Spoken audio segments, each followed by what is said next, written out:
An outbreak in Adelaide, and we're thinking about you. All we can say is Melbourne's been locked down for so long, and they've got through it. They've managed to fight through it. Adelaide, you can do the same. You're not really in prison. It feels like you are, and I know sometimes it really does feel like you are. So this one's for you. I hear the train a-coming. It's rolling round the bend, and I ain't seen the sunshine since I don't know when. Oh, Jimmy Barnes joins us now. Jimmy, you and your beautiful wife Jane and your family and friends have been keeping us entertained during the pandemic by beautiful performances just like that. We have loved it, but has it also been therapeutic for you?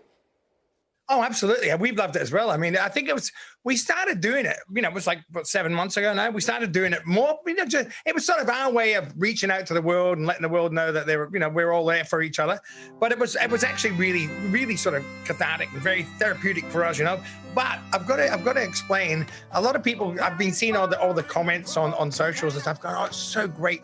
Jane, she looks at you with so much love. She loves you so much. I've got to say that there's a couple of times where if I had the camera running a minute earlier, you would have seen Jane trying to kill me. When I kept messing the words up and forgetting the words and saying, no, it's just hilarious. Jimmy, you've got us all fooled. So now we know the truth. We'll have to look for it. I love that you chose the Johnny Cash song, Folsom Prison Blues. I'm on record as being a huge Johnny Cash fan. I want to know who you're a fan of when you go to pick these songs. Is there someone who you love to do covers of their stuff? Oh, you know what?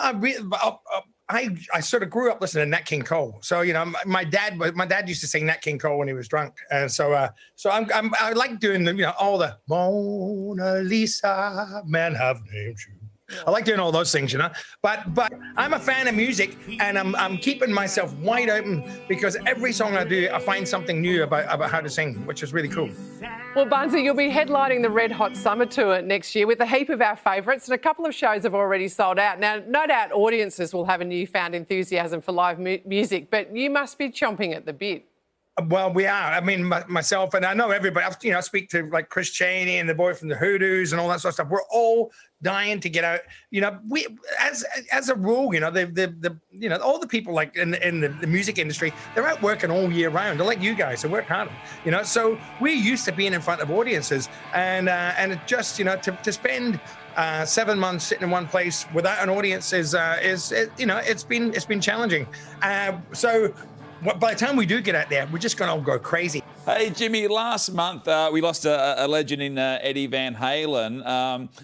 Can you tell, you obviously met him, in fact, can you tell us about the amazing proposition he put to you?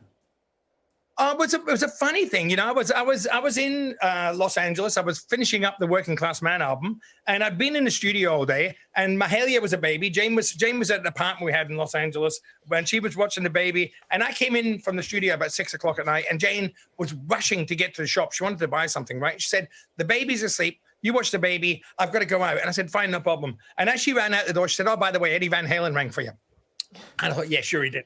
And so I walk in and the baby's sound asleep, and I see the phone number on the desk, and it was Eddie. So I rang him up, and he said, "Oh, can you come over, Jimmy? I want to talk to you about something." And I said, "Well, Eddie, I'd really like to, but I'm actually babysitting at the moment." He said, "I'll come straight to your place." And no kidding, about 20 minutes later, there was a knock on the door, and there was Eddie Van Halen and Ted Templeman, the producer, and they sat there.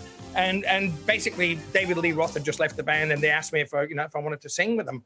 And I just left Cold Chisel, and I was just starting to build my solo career, and I really didn't feel like being in the band again at that point. So I said, "Look, I'd love to. If you need me to sing at any point, give me a yell, but I don't really want to join a band."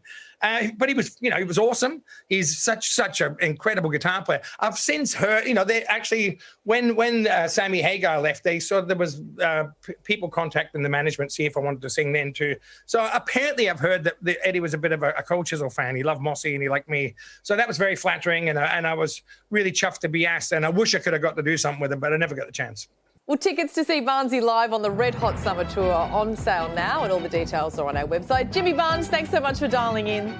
Very nice to talk to you guys. All the best.